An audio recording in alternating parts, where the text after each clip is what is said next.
والصلاة والسلام على من لا نبي بعده اما بعد فاعوذ باللہ من الشیطان الرجیم بسم اللہ الرحمن الرحیم بدیع السماوات والارض واذا قضى امرا فانما يقول له كن فيكون۔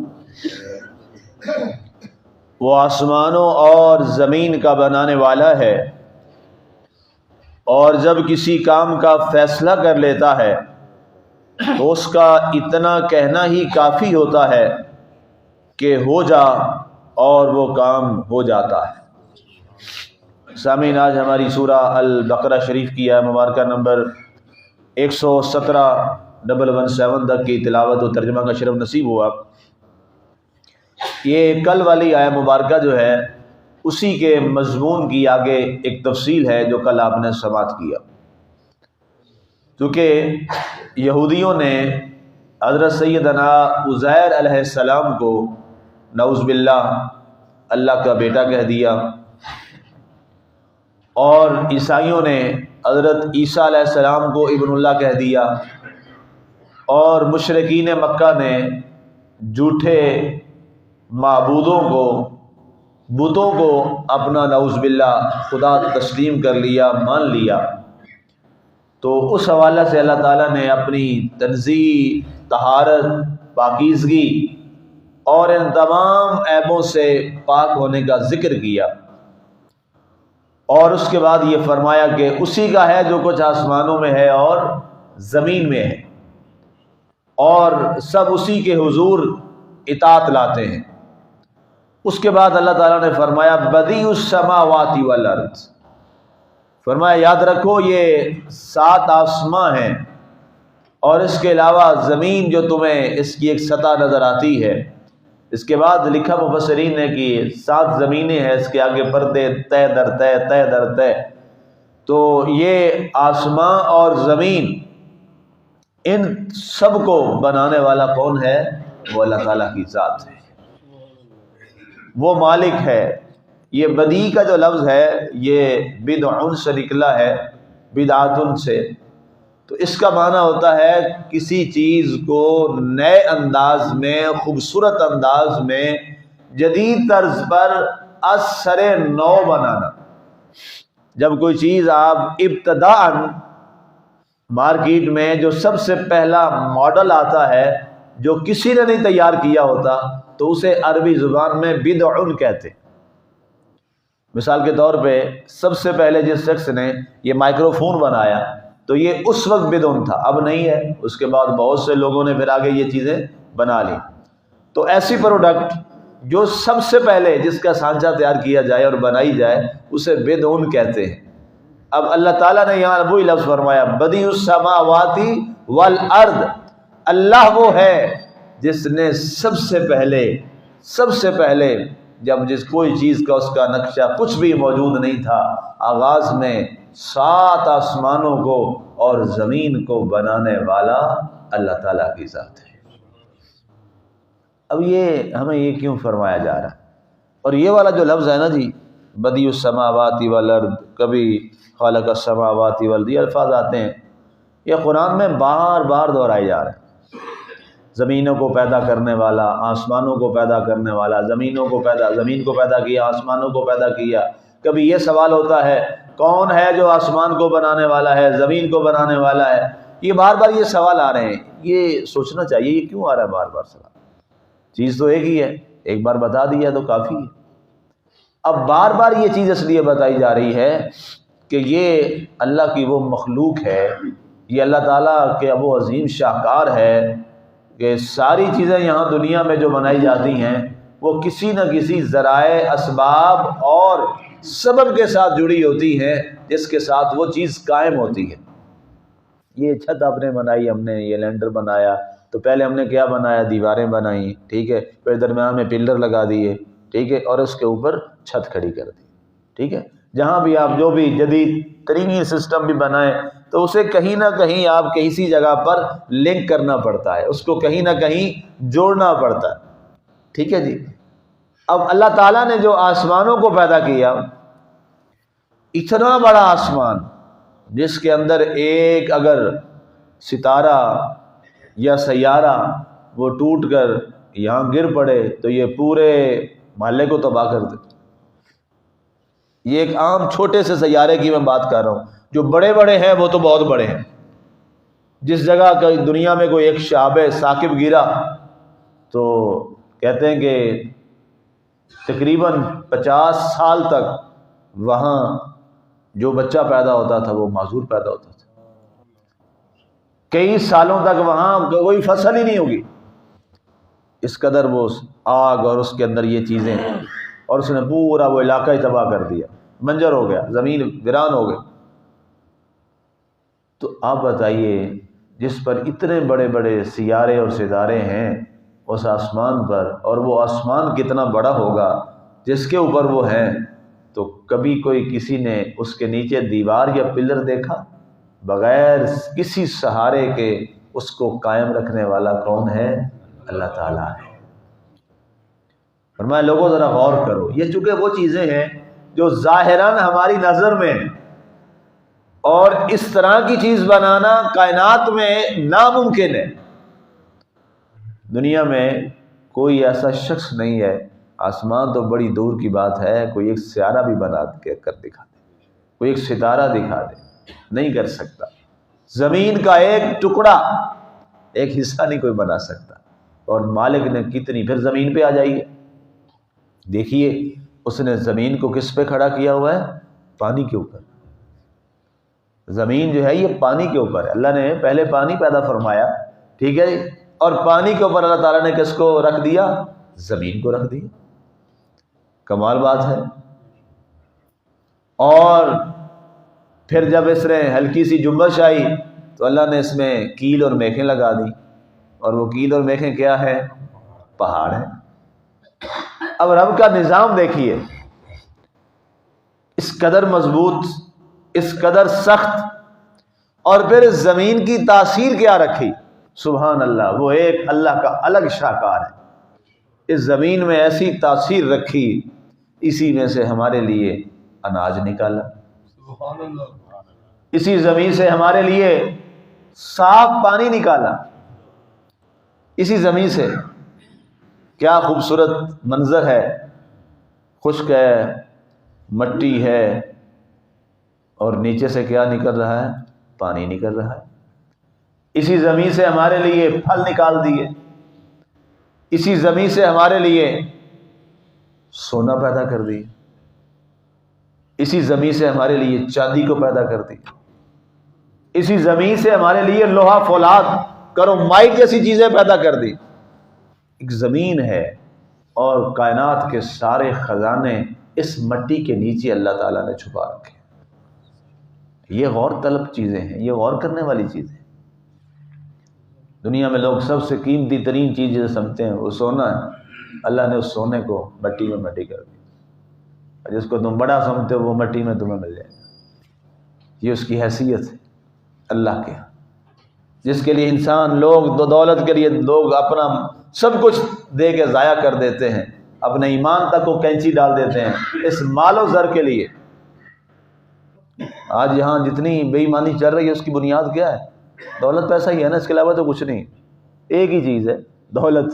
دولت کی خاطر لوگ قتل کرتے ہیں، دولت کی خاطر بھائی بھائی کا دشمن بن جاتا ہے، دولت کی خاطر ظلم ہوتا ہے، دولت کی خاطر لوگوں کو لوٹا جاتا ہے، دولت کی خاطر جھگڑے، لڑائی، فسادات، دولت کی خاطر دوسرے کے کا استحصال۔ ایک ہی چیز ہے نا جو کھڑی ہے، جس پہ سارے ہم گھوم رہے ہیں، اسی کے لیے ہم اللہ کی بھی نافرمانیاں کر جاتے ہیں، اسی کے لیے ہم سب کچھ چھوڑ دیتے ہیں۔ یہ کیا ہے؟ اللہ تعالیٰ فرماتا ہے جس کے پیچھے تم سب کچھ چھوڑ دیتے ہو اس کو تو میں نے مٹی میں مٹی کر دیا ہے۔ یہ اس کی حیثیت ہے۔ جس سونے کے سٹینڈرڈ پر جناب تم اپنی کرنسی بناتے ہو، فرمایا وہ سارا کیا ہے؟ وہ مٹی میں پڑا ہوا ہے۔ یہ چیزیں غور طلب ہیں، انسان کو ان پہ سوچنا چاہیے۔ ایک چیز قرآن نے ایک آیت دی ہے نا ہمیں، انما اموالکم واولادکم فتنہ، بے شک تمہارا مال اور تمہاری اولاد جو ہے وہ تمہارے لیے بہت بڑی آزمائش ہے۔ اس آیت پہ 12 مرتبہ پڑھنے کا موقع بھی ملا، سنانے کا، بتانے کا، پھر اس پہ غور کرنے کا۔ بڑا عجیب سا معاملہ ہے جی کہ انسان سوچتا ہے کہ اس کے پیچھے انسان اپنے رب تک کو چھوڑ دیتا ہے، اس کے پیچھے انسان اپنے جس کا کلمہ پڑھ رہا ہے رسول اللہ صلی اللہ علیہ وسلم اس کو چھوڑ دیتا ہے۔ اللہ اکبر اللہ، اس قدر یہ آزمائش ہے، اور ہم ان دونوں سے بہت محبت کرتے ہیں، ان دونوں سے ہم بہت محبت کرتے ہیں، مال سے بھی اور اولاد سے بھی، اور ہمیں اندازہ نہیں کہ یہ کتنی بڑی آزمائش ہے ہمارے لیے، کتنی بڑی آزمائش ہے ہمارے لیے، بہت بڑی آزمائش ہے، بہت بڑی آزمائش ہے۔ اس لیے ہمیں بزرگ اور اساتذہ یہ ہمیشہ فرمایا کرتے ہوتے تھے کہ بیٹا جب بھی یہ دونوں چیزوں مانگے نا تو اس سے پہلے اللہ کی بارگاہ میں سر سجدے میں ڈال کے اللہ سے یہ ضرور دعا کرنا، یا اللہ ہمیں اس کی آزمائش سے محفوظ رکھنا۔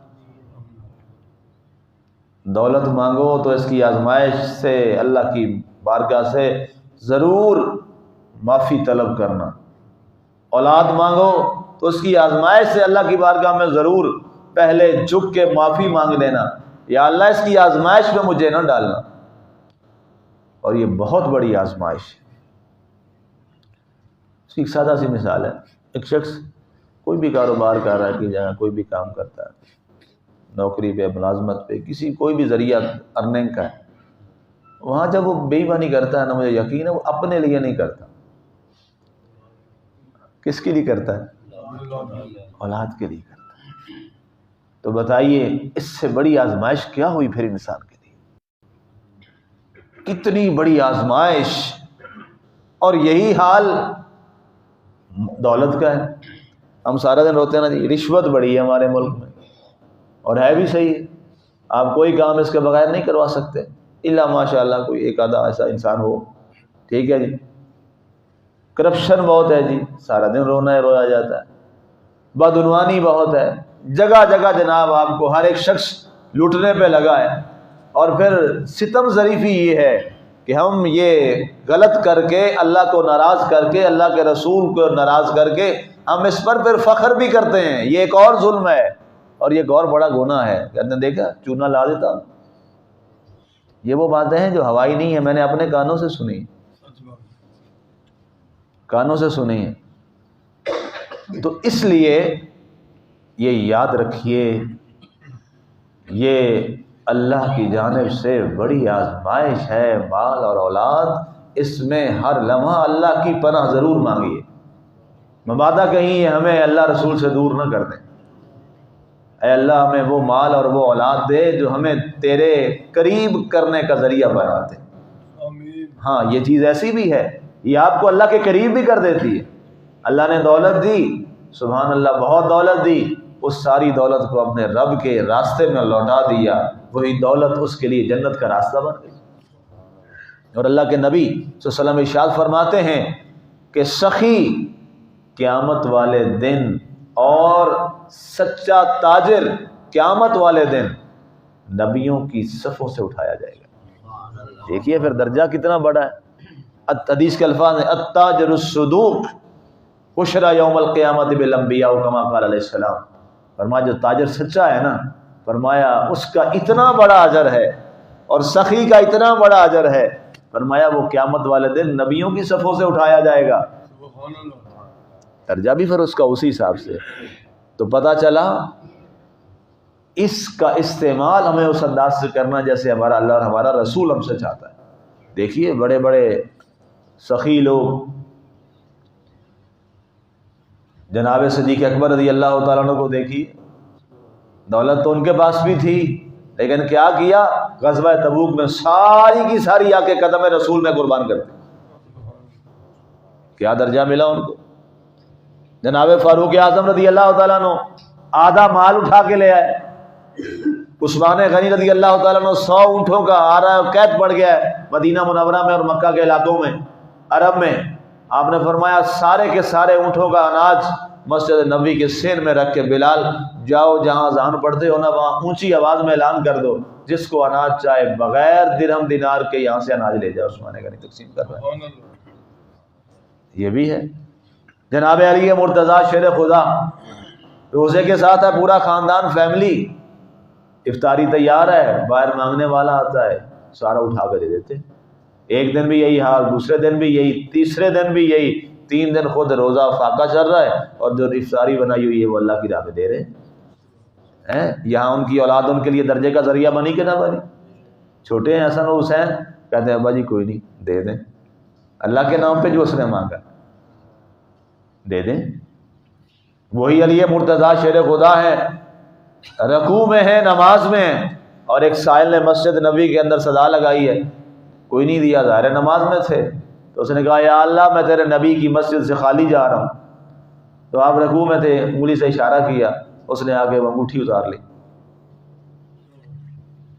رکوع میں ہی صدقہ کر دیا، اور اللہ نے قرآن کی آیت نازل فرما دی، فرمایا اے نبی، ابھی یہ میں نے آپ کو جمعے پہ ہی پورا خطبہ سنایا تھا، اے نبی صلی اللہ علیہ وسلم آپ کے ماننے والوں میں اور آپ کے صحابہ میں ایسے لوگ بھی ہیں وہ نماز میں کھڑے ہوتے ہیں پھر بھی اللہ کی راہ میں صدقہ کر دیتے ہیں۔ یہ بھی دولت ہے، یہ بھی دولت ہے، یہ بھی عطا ہے، لیکن ان کی دولت اور ان کا مال ان کے لیے درجے کا ذریعہ بن گیا۔ اب دیکھیے نا قیامت والے دن دنیا میں قیامت تک سب کے لیے بیٹا ہے نا امام حسن رضی اللہ عنہ اور امام حسین رضی اللہ تعالیٰ عنہ، باپ کے لیے درجے کا ذریعہ بنے کہ نہیں بنے؟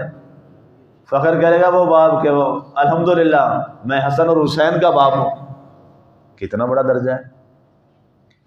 تو اس لیے اصل جو چیز ہے وہ کیا ہے؟ وہ اللہ کی مشیت ہے۔ اگر یہ چیزیں اللہ کی مشیت میں ہو جائیں تو سبحان اللہ، وگرنہ یہی جہنم کا سامان ہے۔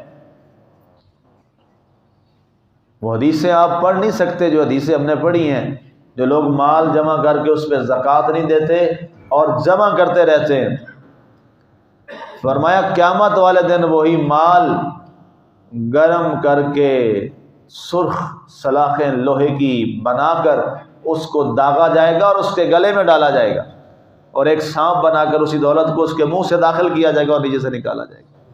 جو جگہ یہ کیا ہے؟ فرمایا یہ تیری دولت ہے جس سے تو نے زکوٰۃ نہیں نکالی تھی۔ یہ بھی ہے، اللہ اکبر۔ یہ میں نے ایک حدیث آپ کو سنائی ہے، ایسی حدیثیں آپ سن نہیں سکتے، اس قدر سختی۔ اب فرمایا لوگوں اس میں غور کرو، اس میں توجہ کرو، یہ آسمان، یہ زمین اور اس سے نکلنے والے خزانے، یہ سب پیدا کرنے والا بنانے والا کون ہے؟ اللہ تعالیٰ ہے، اللہ تعالیٰ ہے۔ اب دنیا میں ہم کہتے ہیں یار تمہارے ساتھ کوئی بھلائی کرے نا، تمہیں کوئی پانی کی گلاس دے تو کیا کہتے ہیں؟ یار تھینک یو، شکریہ۔ آپ سے کوئی اچھا بھلائی کا معاملہ کرے، آپ کہتے ہیں جی تھینک یو، بہت شکریہ، بہت شکریہ۔ یہ اخلاقیات میں سے تو جو ہلکا سا پانی کا گلاس اور ایک کھجور دے دے، ٹھیک ہے، آپ کو راستہ بتا دے، آپ رکیں کسی سے راستہ پوچھیں وہ آپ کو راستہ بتاتا ہے، سیکنڈ لگتا ہے، ٹھیک ہے، آپ اس کو 2-3 دفعہ شکریہ بولتے ہیں، بولنا چاہیے۔ کوئی بھی آپ کے ساتھ اچھائی کرے آپ کو فوراً اس کا شکریہ ادا کرنا چاہیے، یہ اسلام بھی کہتا ہے، اخلاقیات بھی ہیں۔ تو جس نے سب کچھ دیا ہے کیا اس کا شکریہ نہیں بنتا؟ کیا تقاضا نہیں ہے اس کا؟ اور اس کا شکر کیا ہے؟ جو وہ چاہتا ہے وہ کر، اس کا شکریہ بھی تو ادا کرنا ہے کہ نہیں کرنا؟ فرمایا شکریہ ادا کر، کیا نعمتیں میں نے تجھے دی ہیں، سبحان اللہ۔ سانس چل رہی ہے کتنی بڑی نعمت ہے، آنکھیں ملی ہیں کتنی بڑی نعمت ہے، پاؤں ہیں کتنی بڑی نعمت ہے، ہاتھ ہیں، زباں ہے، یہ کتنی قیمتی نعمتیں ہیں۔ ساری کائنات کی دولت اکٹھی کر لو، یہ زبان لگوا سکتے ہو اگر مالک نہ چلوائے؟ یہ زبان تو درکنار، یہ ناخن ہے نا، یہ نہیں بنا سکتی پوری دنیا۔ اس طرح کا ناخن، اس کو ہم ہفتے بعد کاٹ کے پھینک دیتے ہیں نا، پڑتا ہے، اس جیسا ناخن دنیا بنا سکتی ہے؟ ساری دولت لگا کے نہیں بنا سکتی۔ اس لیے ہم سب کو اللہ نے بہت دیا ہے، بہت نوازا ہے، بہت نوازا ہے، ہم نے اس کی بارگاہ میں شکر ادا کرنا ہے۔ اللہ اکبر۔ فرمایا یہ سارا میں نے کیسے بنایا؟ وَإِذَا قَضَىٰ أَمْرًا فَإِنَّمَا يَقُولُ لَهُ كُن فَيَكُونُ۔ فرمایا میرے لیے صرف اتنا ہی ہے، فرمایا کہ جب میں کسی چیز کا ارادہ کرتا ہوں اور فیصلہ کر لیتا ہوں تو فرمایا پھر میں کیا کہتا ہوں؟ بس اتنا ہی کہنا کافی ہوتا ہے، کن، ہو جا، فیکون، وہ ہو جاتا ہے۔ یہ ساری زمین و آسمان اور اس کے اوپر باغات، پھل، یہ ساری چیزیں، اناج، اس کے اندر ساری تمام نعمتیں اور جو سارے وسائل ہیں، اللہ نے فرمایا میں نے ایک لفظ سے بنائے ہیں، لفظ کن سے، کہ ہو جا، یہ سارا کچھ ہو گیا۔ کتنی بڑی طاقت ہے جی اس مالک کی، تصور کر سکتے ہیں ہم اس کی طاقت کا؟ نہیں کر سکتے۔ تو اس اتنی بڑی طاقت والی ہستی کی بادشاہی میں رہتے ہوئے، اس کی ریاست میں رہتے ہوئے، پھر اسی کے خلاف نافرمانیاں۔ آپ کا یہ ملک ہے نا جی، وہ ایک ایسا ایچ او ہوتا ہے علاقے کا، اس کے خلاف کوئی ہو سکتا ہے؟ ایک ہوتا ہے وہ، اور صرف ایس ایچ او کی میں بات کر رہا ہوں، اوپر کی تو بات ہی نہیں کر رہا، اور ریاست کے بڑے والی۔ اور یار اس کے علاقے تھانے کے حدود میں آپ ڈرتے ہوئے کچھ نہیں کرتے، تو نعوذ باللہ، اللہ کو آپ نے ایس ایچ او سے بھی نیچے بنا دیا۔ ہماری طرح کا انسان ہوتا ہے، اور کوئی اتنا بڑا اس کا کوئی اسکیل بھی کوئی نہیں۔ یہ قابل توجہ بات ہے۔ اللہ ہمیں توفیق دے کہ ہم ان چیزوں پہ غور کریں۔ قرآن اس پہ بہت زور دے رہا ہے، تو غور کریں، غور کریں، غور کریں، غور کریں۔ اور قرآن کا یہ سبحان اللہ کیا انداز ہے۔ یہ میں آپ کو ایک نسخہ بتا رہا ہوں، اور یہ میرا آزمودہ نسخہ ہے۔ اکیلے بیٹھ کے نا جی، اس کے لیے ذرا وقت چاہیے اکیلے بیٹھنے کا۔ اکیلے بیٹھ کے ایک آیت قرآن کی کوئی پڑھ کے نا، ایک بھی نہ کریں، اس سے آدھی کر لیں، اس کا ترجمہ پڑھ کے نا، اس پہ ذرا آنکھیں بند کر کے غور کریں، انشاءاللہ معرفت کے راستے کھلتے چلے جائیں گے۔ یہ میرا ایمان ہے۔ اس پہ غور کریں اور پھر اپنے اندر جھانکیں۔ قرآن سیکھنے کے لیے سب سے پہلا ہے اپنے اندر جھانکنا، پھر قرآن سمجھ آتا ہے، اور پھر اس کے اصل منظر سامنے آتے ہیں۔ ہاں یہ پڑھ کے دوسروں کو ہی رگڑا لگانا اور خود اپنا غور نہیں کرنا تو پھر فائدہ کوئی نہیں۔ انسان کو سب سے پہلے ہر ایک کو اپنی اصلاح کرنی چاہیے۔ اور جب انسان اس پہ سوچتا ہے نا جی اپنی اصلاح کا، تو پھر دنیا میں آپ کو کوئی اور نظر نہیں آتا کہ جس کی اصلاح کریں۔ بندہ کہتا ہے پہلے اپنے آپ کو تو ٹھیک کر لیں، اور جس نے پھر اپنے آپ کو سدھار لیا نا، وہ پھر عبد القادر بن جاتا ہے، ہاں جی، وہ پھر علی بن عثمان بن جاتا ہے، وہ پھر یہ لوگ بن جاتے ہیں جو ساری عمر اپنے آپ کو ٹھیک کرتے رہے، اپنا باطن درست کرتے رہے، اپنا باطن درست کرتے رہے، اپنا باطن درست کرتے رہے، اور پھر ایک وقت آیا اللہ نے ان پہ ایسی نظر کی کہ پھر اس کی وجہ سے کئی لوگوں کے باطن صاف ہو گئے۔ اللہ ہمیں عمل کی توفیق عطا فرمائے۔ اور ان باتوں پہ ہمیں جو میں نے عرض کی میری نہیں ہیں، یہ مالک کی ہیں، میں تو محض ترجمان ہوں، میں تو محض آپ تک پہنچانے والا ایک ڈاکیہ ہوں، ایک پیغام رساں ہوں، اور پیامبر ہوں، پیغام پہنچانے والا ہوں، اٹھانے والا ہوں۔ اللہ ہمیں ان باتوں پہ عمل کی توفیق عطا فرمائے۔ اور یہ خوبصورت جو کلام سبحان اللہ ہمارے لیے نور کے اور ہدایت کا راستہ ہے، اللہ اس قرآن میں ہمیں غوطہ زن ہونے کی توفیق عطا فرمائے۔ اسے ہمیں الماریوں میں سجانے کی بجائے، غلافوں میں در غلاف چڑھانے کی بجائے، ہمیں اس پر اپنے دل کا غلاف چڑھانے کی توفیق عطا فرمائے۔ آمین۔ وما علینا الا البلاغ المبین۔